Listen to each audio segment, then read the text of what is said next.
चलो इधर ध्यान दो, न्यूमेरिकल स्टार्ट करते हैं। वेन्स लॉस से और एमिसिव पावर से जुड़ा हुआ है। इनफ, क्लास के बाद जाना, एप्लीकेशन देना।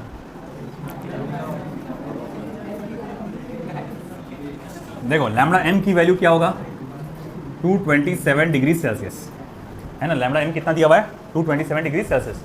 बट प्रॉब्लम क्या है कि ये वैल्यू यूज़ कर सकते क्या एज इट इज़, नहीं, क्योंकि ये टेम्परेचर आपको कौन सी स्केल में चाहिए, एब्सोल्यूट स्केल में चाहिए, यानी केल्विन स्केल में। तो 227 + 273 क्या हो जाएगा, 500 केल्विन। तो उसने बोला है कि एक पर्टिकुलर बॉडी है, उसमें से जो हीट रेडिएशंस बाहर निकल रही है, जैसे अपनी बॉडी में से हीट रेडिएशन बाहर निकल रही है, तो उसके अंदर जो मैक्सिमम वेवलेंथ है बोले वो इतने वैल्यू, सॉरी जो टेम्परेचर है जिस पे मैक्सिमम वेवलेंथ निकल रहा है, सॉरी एक मिनट रुको, मैं उल्टा पुल्टा बोल दे रहा कुछ भी, गर्मी का असर हो रहा बहुत। तो हम कहेंगे कि जिस टेम्परेचर पे मैक्सिमम वेवलेंथ रेडिएशन निकल रहा है वो टेम्परेचर कितना है, 500 केल्विन के आसपास है। तो उसमें से जो रेडिएशंस बाहर निकलेगी तो सबसे ज़्यादा इंटेंसिटी किस वेवलेंथ की होगी। तो अब हम वो कैसे निकालेंगे, तो भाई हमारे पास लेंज़ेस लॉ का फॉर्मूला है। लेंज़ेस लॉ बोल रहा हूँ, बाय, मेरा दिमाग काम नहीं कर रहा भाई इतनी गर्मी हो रही। वेन्स डिस्प्लेसमेंट लॉ का फॉर्मूला है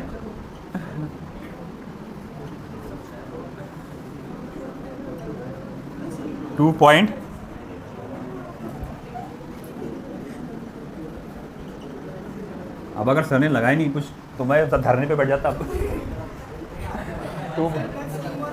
अब तुम सब मेरे पीछे बैठ जाना रे भाई, देखो मस्त बैठे वो या फिर कूलर के अंदर सामने एकदम चेयर लगा के तो 2.898 डिवाइडेड बाय 500, चलो बताओ ये कितना हुआ है,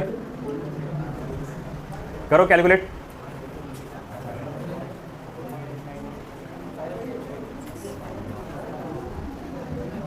चलो चलो बात ही बाद में, ये डिवाइड करो पहले।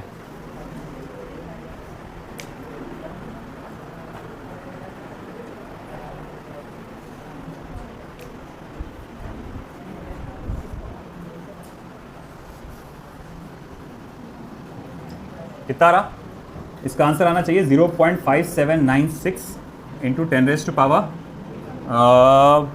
-5 मीटर, हाँ -5 मीटर, यानी कि आप इसको कह सकते हैं 5.796 इंटू 10⁻⁻⁻⁶ मीटर, यानी आप इसको ऐसे लिख सकते हैं 5.796 माइक्रोमीटर्स लिख सकते हैं आप, है ना, माइक्रोमीटर्स करके लिख सकते हैं। चलिए अगला,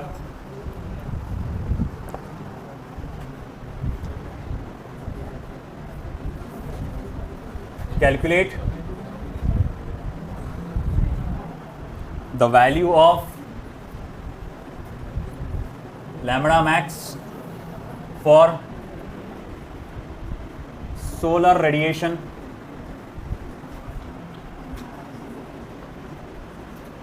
assuming that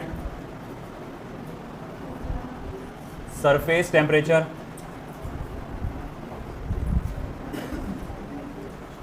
of sun is 5800 Kelvin,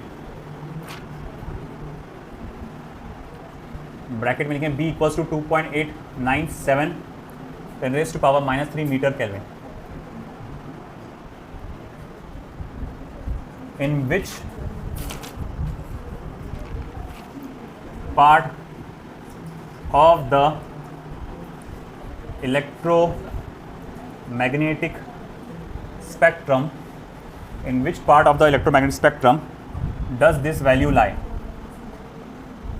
तो आपको ये भी बताना है कि ये कौन सी टाइप की वेवलेंथ बाहर निकल रही है इसमें से, विजिबल है, अल्ट्रावायलेट है, इंफ्रारेड है, कौन सी है ये भी पता लगाना है।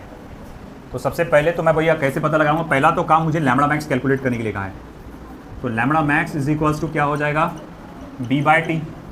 खवातीन हजरत इधर ध्यान दीजिए, B की वैल्यू क्या है 2.897 इंटू 10⁻⁻³ टेम्परेचर कितना दिया 5800 केल्विन, है ना।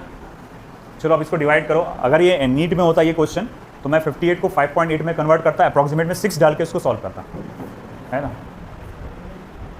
देखो क्या कैलकुलेशन आएगा,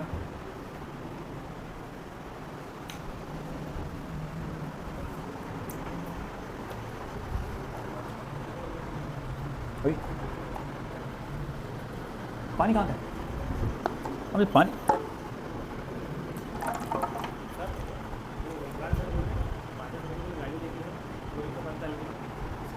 कहाँ से, तो ले जाओ, आओ।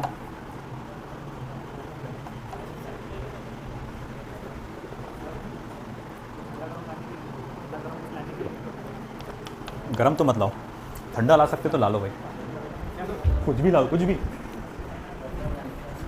सबके लिए लाना है लस्सी, आइसक्रीम, जो भी लग रहा है। नहीं है, इनको नहीं चाहिए, मेरे को ला देना लस्सी। चलो हुआ। इसका आंसर आना चाहिए 4.995 इंटू 10⁻⁻7 मीटर, यानी कि ये होना चाहिए 4995 एंगस्ट्रॉम डिग्री।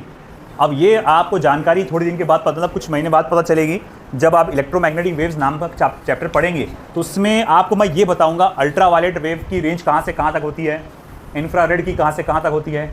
मगर ये वाला बहुत आसान है, इसको शायद आप, अगर आप बायो में भी, बाबू इधर ध्यान, तो बायो में भी आपको विजिबल लाइट की रेंज दी गई है कुछ नैनोमीटर्स में, है ना। अगर आपको याद होगा 4000 से लेकर 7500 तक, 4000 एंगस्ट्रॉम डिग्री से लेकर 7500 एंगस्ट्रॉम डिग्री तक, रफली, ये रफ अमाउंट बता रहा हूँ मैं, इसमें आने वाली सारी वेव्स विजिबल लाइट होती है ना। जो भी इलेक्ट्रोमैग्नेटिक वेव की लंबाई 4000 एंगस्ट्रॉम डिग्री से लेकर 7500 एंगस्ट्रॉम डिग्री तक के होगी, तो उसमें क्या होगा, वो कौन सी लाइट रहेगी, विजिबल लाइट रहेगी। तो भैया अब ये देखो, ये 4000 से 7500 के बीच में है ना, अरे है या नहीं, है ना। तो भैया ये भी क्या होगी, विजिबल स्पेक्ट्रम में होगी। तो मैं बोलूँगा this wave lies in visible spectrum, ये वेव विजिबल स्पेक्ट्रम में आती है। चलो नेक्स्ट।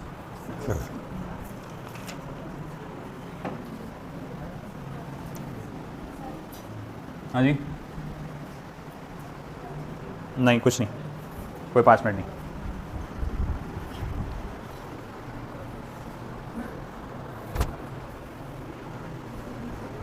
मैं तो बोरा होना बेहोश एक आध दो।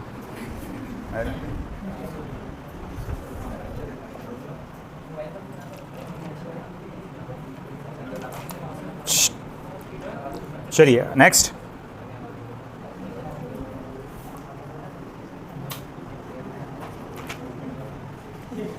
ओ भाई, हाँ हो गया, तुमको थोड़ी छूट देते, सर पे चढ़ जाते।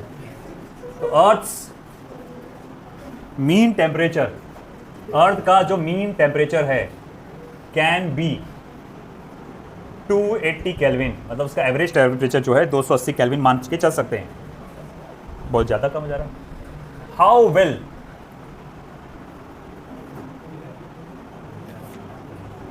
The curve of black body radiation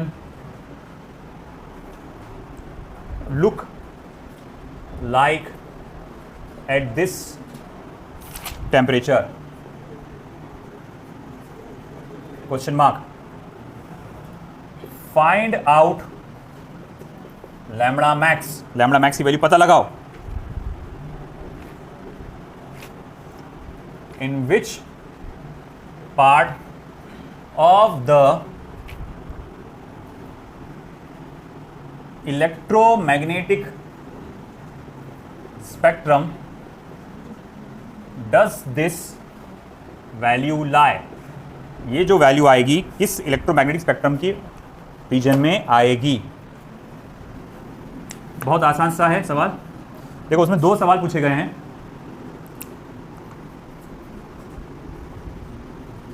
पहला सवाल पूछा है कि वो वेव कैसी नजर आएगी।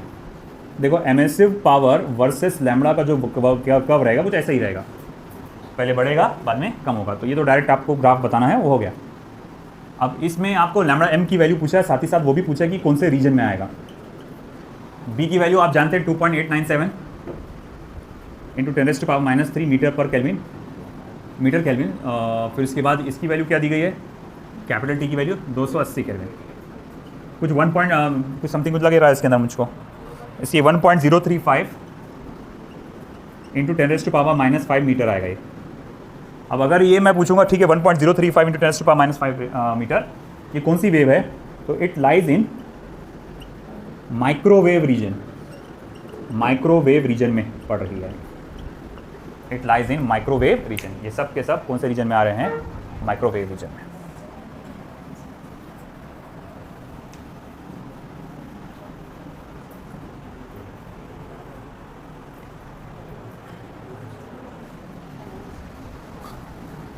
ये हो चुका है।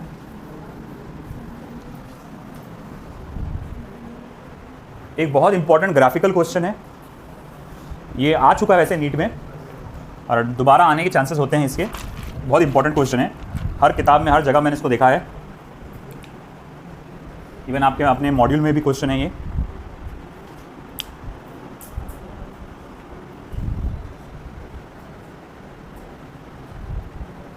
Which of the following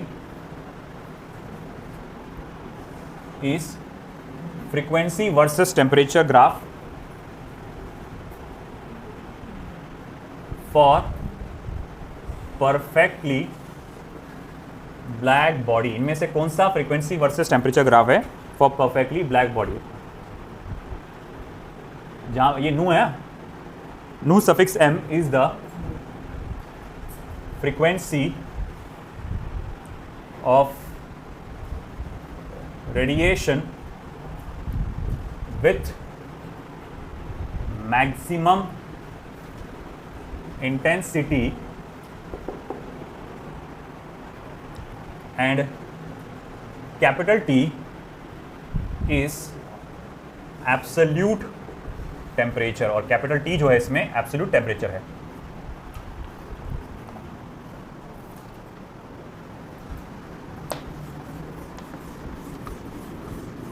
याद रखिए ये फ्रीक्वेंसी वर्सेस है टेम्परेचर, वेवलेंथ वर्सेस टेम्परेचर नहीं है।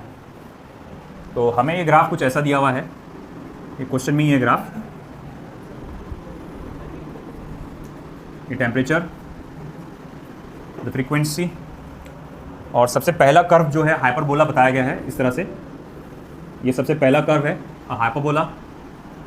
सेकंड कर्व, सॉरी पैराबोला ही है वो, हाइपरबोला पैराबोला व्हाटएवर, ये आपका सेकंड कर्व है बी। थर्ड कर्व आपको जो नज़र आ रहा है वो कुछ ऐसा है सी, और हमारा जो लास्ट कर्व है चौथा वो ऐसा दिया है। इनमें से कोई एक कर्व सही है और पूछ रहा कि कौन सा कर्व सही है, ABCD में से पता लगा। फ्रीक्वेंसी वर्सेस टेम्परेचर ग्राफ है। तो देखो भाई, हम जानते हैं कि भैया बाय वेन्स डिस्प्लेसमेंट लॉ, अगर वेन्स डिस्प्लेसमेंट लॉ अगर हम देखेंगे तो उसके तहत lambda is equals to B into upon T, और मैं यहाँ ऐसा लिख सकता हूँ lambda M into T is equals to small B. Small B क्या है यहाँ पे? वेन्स कांस्टेंट है, मतलब कुछ भी कहो, स्मॉल बी क्या है? कांस्टेंट ही है ना। अब हम ये बात अच्छे से जानते हैं कि लैम्बडा एम जो होता है वो इन्वर्सली प्रोपोर्शनल होता है फ्रीक्वेंसी को। वेवलेंथ जो होता है हमेशा इन्वर्सली प्रोपोर्शनल होता है फ्रीक्वेंसी को। अगर किसी की वेवलेंथ बड़ी है तो फ्रीक्वेंसी कम है, अगर किसी की वेवलेंथ छोटी है तो फ्रीक्वेंसी ज़्यादा रहेगी। तो मैं इसको ऐसा भी लिख सकता हूँ चाहूँ तो कि कांस्टेंट अपॉन नू एम, कुछ भी कांस्टेंट होगा तो कांस्टेंट अपॉन नू एम लिख सकते हैं। तो लैम्बडा एम की जगह डालो तो C upon nu m into capital T is equals to small b. तो मैं यहाँ लिख सकता हूँ देखो C into capital T is equals to B into nu M.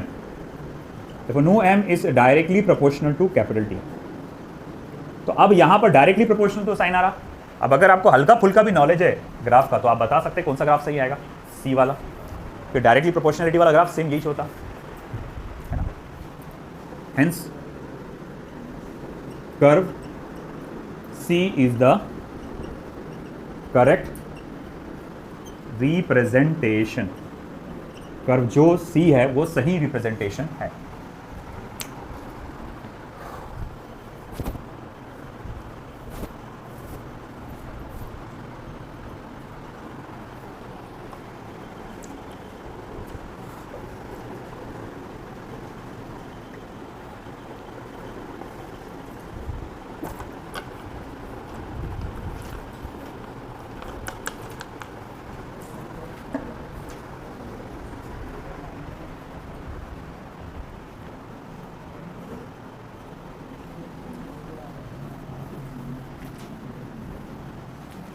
चलिए next question.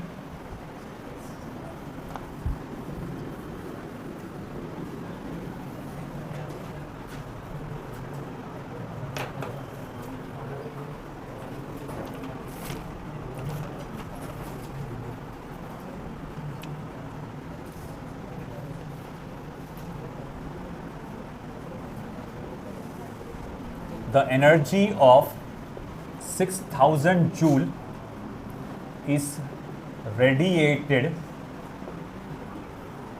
in 5 minutes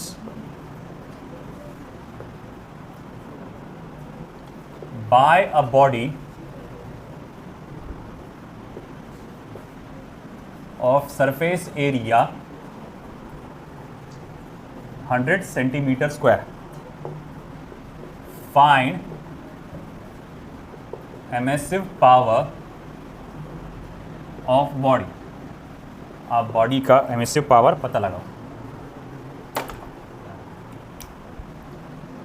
solution देखो क्या क्या दिया हुआ है. हीट एनर्जी जो कि फील कर सकते हैं हम लोग 6000 जूल. टाइम 5 मिनट्स यानी 5 multiply by 60 seconds. Surface area 100 centimetre square यानी कि 100 इंटू 10⁻⁻⁴ मीटर स्क्वायर. और आपसे उसने एमिसिव पावर पूछा है. एमिसिव पावर का फॉर्मूला क्या रहेगा? सिंपली क्या है, Q अपॉन 80. तो E is equals to 6000 upon area कितना है 10⁻⁻² है. 100 इंटू 10⁻⁻⁴ क्या होगा 10⁻⁻². और टाइम कितना है 5 इंटू 60. 60 1 जा ये 100 हो जाएगा. देखो 5 1 जा या फिर ये हो जाएगा पूरा 10,000 डिवाइडेड बाय 5. 10,000 को भैया आप 5 से डिवाइड करो, बताओ कितना आएगा फिर 2000 जूल पर सेकेंड पर मीटर स्क्वायर या वैट पर metre square.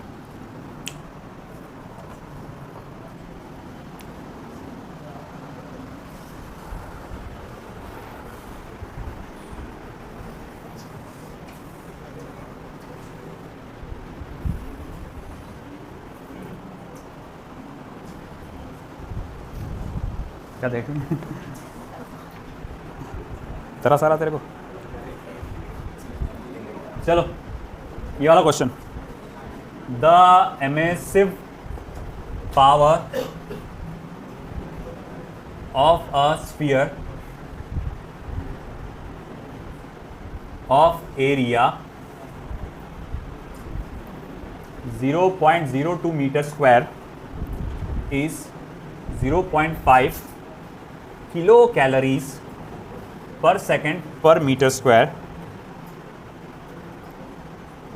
What is the amount of heat radiated. चला अपन हीट अभी पढ़ भी रहे फील भी कर रहे है ना. वो भी वो रेडिएशन कुछ फील कर रहे अपन.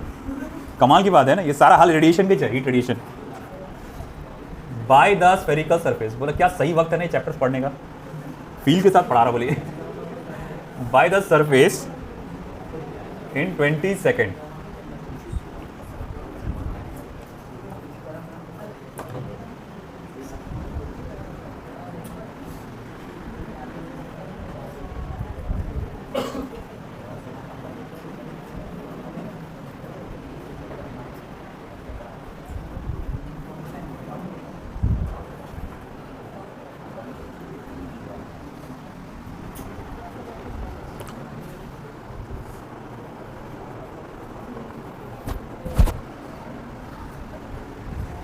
चलिए अब यहाँ पर एमिसिव पावर दिया हुआ है.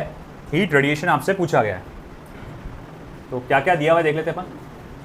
सबसे पहले एरिया दिया है 0.02 मीटर स्क्वायर यानी 2 इंटू 10⁻⁻² मीटर स्क्वायर.